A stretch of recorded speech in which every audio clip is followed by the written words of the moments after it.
사랑의 하나님, 우리가 이곳에 나온 것은 다른 것이 아니라 예수 그리스도 그 십자가에서 흘리신 그 보혈의 능력을 힘입어 이 자리에 나왔습니다. 우리는 다른 것을 의지하지 않습니다.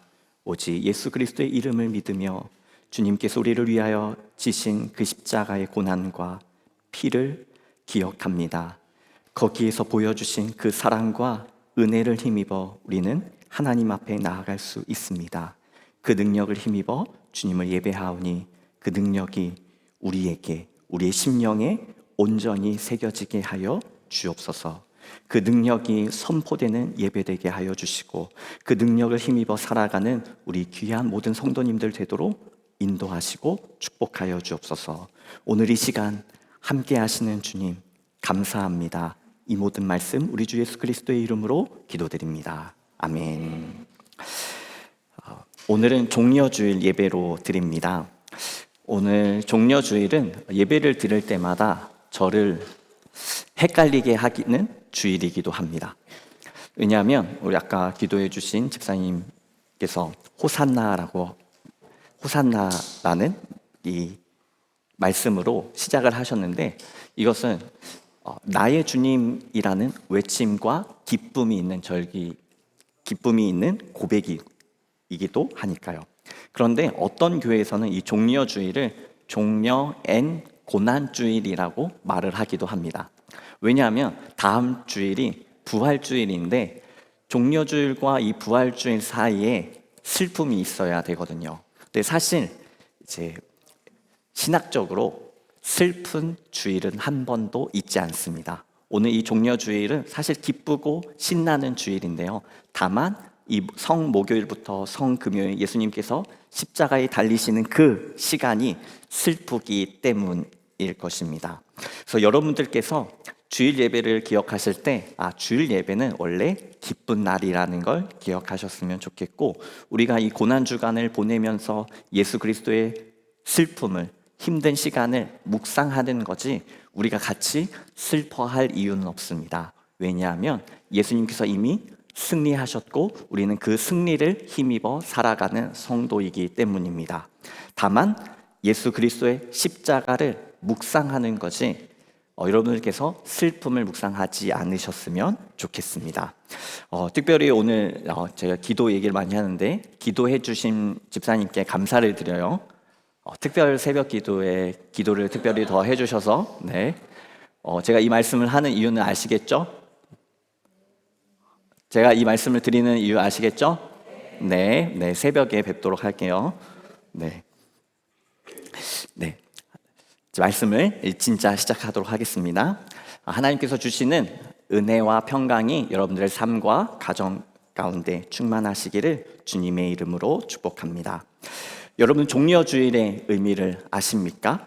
종려주일은 예수님께서 예루살렘에 들어가실 때 제자들과 무리들이 호산나를 외치며 그들의 옷과 종려나무를 길에 놓으며 환호했던 것을 기념하는 절기입니다. 특별히 이 종려주일에 관련된 성경 본문은 마태, 마가, 누가, 요한 사복음서에 모두 기록된 역사적인 사건이기도 하고요.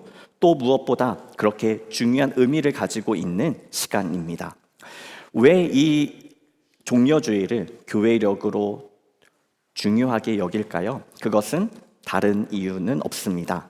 다른 이유가 있는 것이 아니라 십자가의 고난과 죽음 그리고 부활까지 이어지는 그 십자가 사건이 바로 종려주일로부터 시작되기 때문입니다. 예수 그리스도의 예루살렘 입성, 또 이 십자가, 이 사건이 바로 오늘 우리가 기념하는 종려주일로부터 시작되었습니다. 비록 호산나라는 그 환호와 예수 그리스도의 십자가의 고난은 매우 반대되는 주제이지만요. 그러나 아까 처음에 말씀드렸듯이 사실 우리 이 종려주일의 환호는 고난주간의 슬픔과 반대되어 보이지만 이 외침이 아주 틀린 것은 아닙니다. 왜냐하면 예수 그리스도의 십자가는 고난과 죽음이 끝이 아니라 부활의 승리를 맛보는 특별한 시간이기 때문입니다. 그래서 우리가 부활의 승리를 기억하며 이 종려주일이 이미 부활하신 예수님을 준비하며 기대하는 시간이 되기를 소망합니다. 특별히 환호와 고난 속에서 예수 그리스도의 십자가, 사랑과 은혜를 발견하는 이 시간 되기를 소망합니다. 오늘 본문을 한번 살펴볼까요? 오늘 본문의 내용은 명확합니다. 예수님을 구원자로 호산나라고 외친 사람들의 환호가 있습니다. 그리고 나귀를 타고 예루살렘 성으로 입성하시는 예수님도 볼 수 있습니다. 오늘 본문을 읽을 때 어떤 분들은 이렇게 질문을 합니다. 특별히 저는 이제 예전에 고등부 교사로도 있었고 고등부에서 사역자로 있었는데요. 아이들이 나귀를 타신 예수님을 집중해서 보는 게 아니라 아니 이 나귀를 막 가져가도 돼요? 라고 이런 중요하지 않은 질문을 할 때가 있어요. 혹시 또 여러분 중에 그런 질문을 가지신 분들이 계실 수 있으니까 제가 잠깐 설명을 드릴게요. 나귀를 내어준 사람들과 이 제자의 대화를 한번 잘 살펴보시면 특별한 대화가 없어요. 이 제자들이 나귀를 가지려고 할 때 아마 주인이 물어보겠죠. 왜 쓰려고 하냐고. 그때 제자들이 이렇게 예수님이 알려주신 대로 대답합니다. 주가 쓰시겠다. 그리고 예수님의 말씀을 전하며 나귀와 나귀 새끼 이 두 마리를 끌고 갔습니다. 그런데요, 2000년 전에 당시 왕이나 랍비에게는 다른 사람의 나귀를 사용할 수 있는 권한을 가지고 있었대요. 그런 이제 나귀를 타고 행진한다는 것은 이제 존경과 권위를 가진 사람들을 의미하는 거고요. 그러니까 왕과 랍비 자체가 이 사람들의 이 존경을 받는 사람들이고 또 그만큼 이스라엘 사회에서 권위를 가진 사람들로 인정을 받았습니다. 그러면 예수님은 왕이시기 때문에 나귀를 타셨을까요? 아니면 랍비이시기 때문에 나귀를 타셨을까요? 오늘 본문 21장 5절은 예수님께서 나귀를 타고 예루살렘에 들어가셨음을 기록하고 있는데요. 이 본문은 예수님께서 나귀를 타셔야만 하셨던 그 이유를 말씀하고 있습니다. 특별히 이 본문은 구약 성경 스가랴 9장 9절에 기록된 메시아 본문을 인용한 것입니다.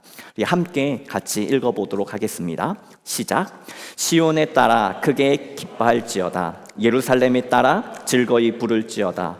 보라, 내 왕이 내게 임하시나니 그는 공의로우시며 구원을 베푸시며 겸손하여서 나귀를 타시나니 나귀의 작은 것 곧 나귀 새끼니라. 아멘.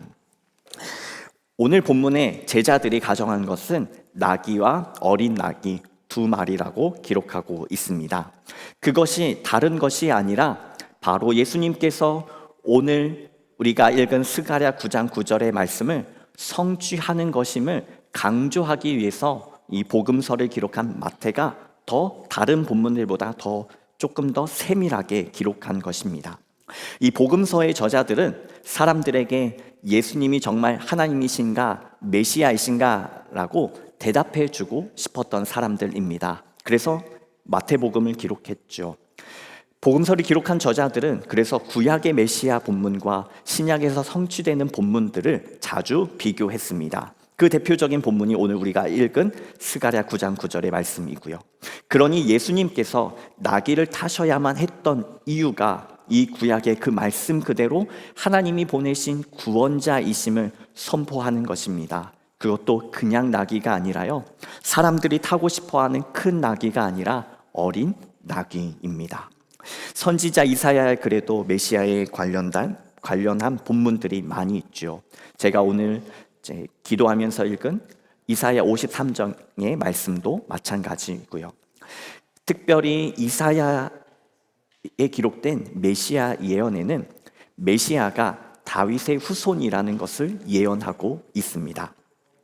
마태복음 1장에는 예수님의 족보가 기록되어 있죠. 이것은 다른 이유가 아닙니다. 복음서를 기록한 저자들이 다윗의 혈통으로 메시아가 오셨고 그분이 예수님이시라는 것을 사람들에게 더 많이 그리고 깊이 있게 알려주고 싶었기 때문입니다. 그러면 오늘 우리가 읽은 이 마태복음의 말씀들을 정리하면 이스라엘 역사에 있어 가장 위대한 왕 그리고 다윗의 후손 그분이 나귀를 타며 거룩한 곳 예루살렘에 입성하고 계시다는 걸 지금 오늘 복음서를 기록한 마태는 말씀하고 싶은 거예요. 우리들에게 알려주고 싶은 거예요. 그 이유는 다른 것이 아닙니다. 결국 예수님께서 구약의 말씀 그대로 메시아로서 나귀를 타고 예루살렘에 들어가시며 왕이 되신다는 것을 의미합니다. 실제로 구약 성서에서도 왕이 즉위식을 하거나 행진할 때 나귀를 탔습니다. 그리고 승리의 의미로 종려나무를 흔들었고 자신들의 옷을 길에 깔기도 했습니다. 하나님의 구원 계획을 위해 이스라엘 왕으로 심지어 다윗의 후손이신 예수님께서 나귀의 주인을 향해 주가 쓰시겠다 하시며 나귀를 타실 권한도 있으셨고 사람들로부터 호산나 높은 곳에서 영광이라는 경배를 받으실 수 있으셨습니다. 그런데 예수님께서는 겸손하셔서 어린 나귀를 타셨던 것입니다. 예수님께서 나귀를 타고 가실 때 사람들은 최선을 다해 경배했습니다. 호산나라고 외쳤습니다. 이 호산나는 주여 우리를 구원하소서라는 의미입니다. 그리고 당신이 나의 왕이십니다 라는 고백입니다. 무엇보다 이 사람들의 외침은 또한 이 예수 그리스도가 메시아가 되셔서 자신들을 구원해 달라는 절박하고 간절한 부르짖음이기도 합니다. 지난주 삭개오 본문에서 우리는 간접적으로 이스라엘 백성들이 로마 통치 가운데 얼마나 어렵게 살아가고 있는지를 알 수 있었습니다. 과도한 세금을 내야 했고요. 로마의 정책에 절대적으로 복종해야 했습니다. 그러니 실제로 많은 이스라엘 사람들이 로마로부터 독립하기 위해 싸우다가 목숨을 잃기도 했습니다. 우리나라 독립운동가들이 일본에 항거했던 것처럼요. 그리고 이러한 독립을 위해서는 사실 출중한 지도자가 필요했습니다. 사람들이 보기에 이 예수님은 그들의 아픔과 고통을 바꾸어 줄 지도자였고 자신들의 독립운동을 이끌어 줄 왕으로 여겨졌습니다. 마치 메시아처럼요. 병든 자들을 고치고 귀신을 내쫓고 오병이어의 기적으로 배고픈 사람들을 먹이며 사람들과 함께 계셨습니다.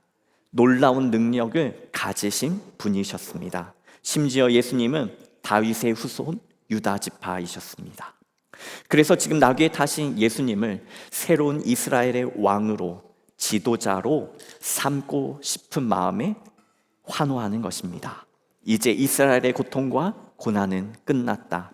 과거 이집트의 노예 생활, 또 바벨론 포로 생활에서 하나님의 돌봄과 구원을 경험한 것처럼 이제 예수님을 통해 로마의 탄압과 통치로부터 벗어나기를 기대하고 있는 것입니다.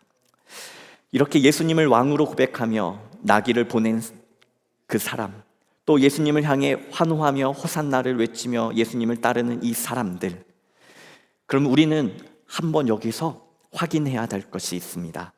이 사람들이 원했던 왕의 모습을요. 방금 말씀드렸던 것처럼 로마를 이길 수 있는 왕을 원했겠지요. 그것은 굉장한 능력을 가져야만 했습니다. 전쟁을 하고 이 사람들을 정치적으로 움직여서 로마에 맞설 수 있는 힘을 얻도록 이 국민들을 모을 수 있는 지도자여야 했습니다. 아마 지금의 어려움을 한 번에 역전시킬 영웅을 기대했겠지요. 사실 예수님을 따르던 제자들의 대부분이 가졌던 기대도 이와 다르지 않습니다. 이 대표적인 예가 마태복음 16장에 기록되어 있지요. 예수님께서는 자신이 하나님의 아들이심을 말씀하셨습니다. 그리고 베드로에게 자신이 누군인지를 물어보셨을 때 베드로가 놀라운 고백을 하죠. 주는 그리스도시요 살아계신 하나님의 아들이십니다. 그때 예수님께서는 네 말이 맞다. 바요나 시몬아, 내가 내 이름 위에 반석을 그리고 교회를 세우시겠다고 말씀하셨죠. 그런데 이때로부터 예수 그리스도께서 자기가 예루살렘에 올라가 장로들과 대제사장들과 서기관들에게 많은 고난을 받고 죽임을 당하고 제3일에 살아나야 할 것을 제자들에게 비로소 나타내시니. 이전에는 예수님께서 그리스도의 십자가 사역에 대해 말씀하신 적은 없었습니다. 그런데 베드로가 자신을 그리스도로 고백할 때 비로소 그리스도의 비밀을 알려주셨습니다. 그 비밀은 고난을 받고 죽임을 당하고 제3일에 살아나 그 부활의 약속을요. 그러나 베드로는 이러한 예수님께 강력하게 반대했습니다. 심지어 성경을 연구한 사람들은 이렇게 얘기합니다. 예수님과 베드로가 말싸움을 했다. 그때 예수님께서 베드로를 향해 말씀하셨죠. 사탄아 물러가라. 내가 사람의 일을 생각하고 하나님의 일을 생각하지 아니하는도다.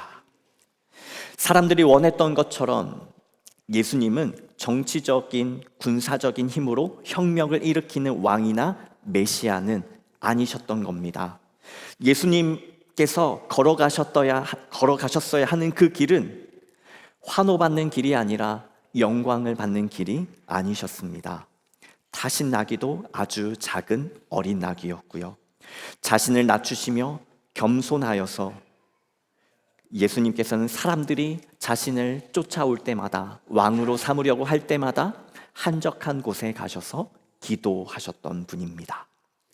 비록 예루살렘 성으로 들어가시는 그 예수님은 환호를 받고 계시지만 예수님이 걷고 계신 이 길은 사실 십자가의 길의 시작입니다. 예수님께서는 고난을 받으며 죽임을 당하는 종으로 이 땅에 오셨기 때문입니다. 비록 그 사람들의 환호 가운데 있지만 며칠 되지 않아 예수님께서는 잡혀가시고 재판을 받게 되십니다. 마태복음 16장 21절에 장로들과 대제사장들과 서기관들에게 많은 고난을 받고 죽임을 당하신다고 하신 예언의 말씀처럼요. 지금 환호하는 이 사람들은 예수님께서 잡혀가시는 그 순간에 사실 다 사라졌습니다. 지금 마치 예수님을 당장이라도 왕으로 세우며 예수님과 함께 로마 군인에 맞서 싸울 것처럼 보이는 이 사람들이지만, 그러나 예수님이 잡혀가시는 그 순간 사람들은 언제 그랬냐는 듯이 다 사라졌습니다. 집으로 돌아갔습니다. 그리고 침묵했습니다. 더 이상 예수님이 메시아라고, 자신들을 구원해 줄 그리스도라고, 구원자로 고백하기를 거부했습니다. 그 이유는 다른 것이 아닙니다. 사람들은, 아니 예수님을 따라다닌 제자들이 그랬던 것처럼 예수님이 어떤 왕이신지, 지금 예수님 앞에 무엇이 놓여 있는지조차 모르기 때문입니다. 사실 예수 그리스도의 부활을 이미 보고 경험한 우리에게는 이 사람들이 어리석게 보일 수 있습니다. 헛되고 헛된 것을 구하는 사람들이라고 말할 수 있지요. 왜냐하면 그들의 환호는 멈췄고 예수님의 십자가 앞에 아무도 나타나지 않았으니까요. 그러나 예수님께서는 그 고난을 묵묵히 감당하셨습니다. 그 잔을 하나님 아버지께 기도하며, 아버지여, 할만하시거든 이 잔을 내게서 옮겨 주옵소서라고 기도하실 만큼 그 고난을 예수님도 감당하고 싶지 않으셨습니다. 그러나 하나님께서 이 세상을 너무 사랑해서 자신의 독생자 예수 그리스도를 이 땅에 보내어 그를 믿는 모든 자는 멸망하지 않고 영생을 주시겠다는 그 약속과 그 구원의 계획을 예수님은 간직하셨습니다. 그래서 이렇게 기도하셨지요. 다만 나의 원대로 마시고 아버지의 뜻대로 이루어 주옵소서. 그래서 예수님은 십자가의 고난과 죽음을 통해 세상 모든 죄를 짊어진 하나님의 어린 양이 되기 위해 이 땅에 오셨습니다. 그 어린 양은 바로 죽임을 당하는 어린 양이지요.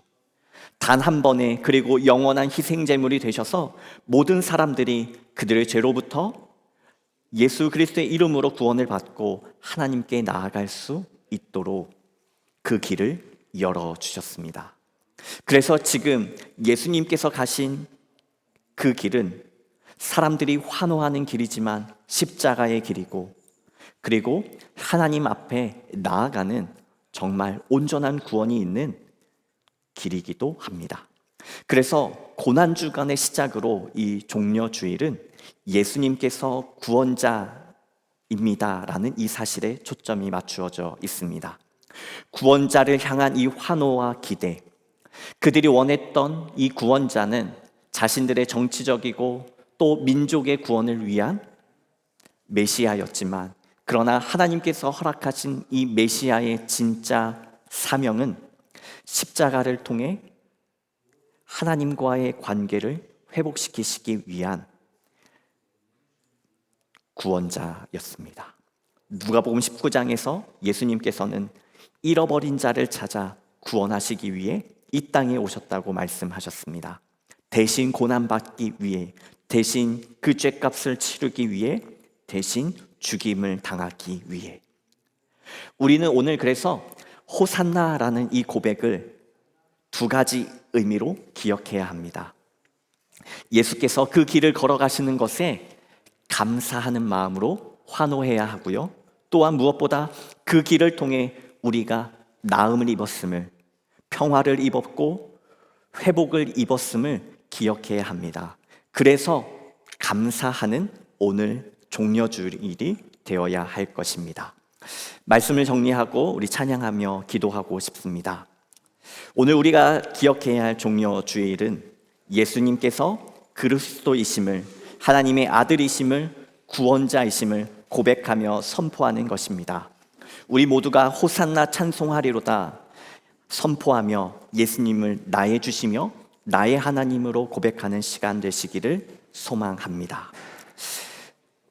우리가 함께 부를 이 십자가의 고백이 담긴 찬양은요, 십자가가 사람들이 보기에는 어리석어 보이고 보잘것없어 보이고 패배자처럼 느껴질 수 있는 십자가입니다. 그러나 하나님께서는 예수 그리스도를 십자가의 죽음에 머물지 않게 하여 주시고 3일 만에 부활하셔서 승리하게 하셨고, 무엇보다 온전한 영광과 찬양을 받으시기에 합당하신 하나님의 아들로 세워주셨습니다. 그 부활의 능력이 우리 모두에게, 예수 그리스도를 나의 주로 고백하는 성도에게 있음을 이 십자가를 통해 알려주시는 것입니다. 그래서 십자가에는 눈물이 있고 고난과 아픔이 있지만 그곳에는 은혜와 사랑이 있습니다. 바로 우리를 위하여 자기 자신을 내어주신, 자기 자신을 부인하신 예수 그리스도의 희생과 사랑이요, 그리고 그 희생과 사랑은 그것으로 끝나지 않고 부활을 통해 능력이 되셨습니다. 그 능력이 저와 여러분에게 있음을 기억하며 우리 함께 찬양하며 나가겠습니다.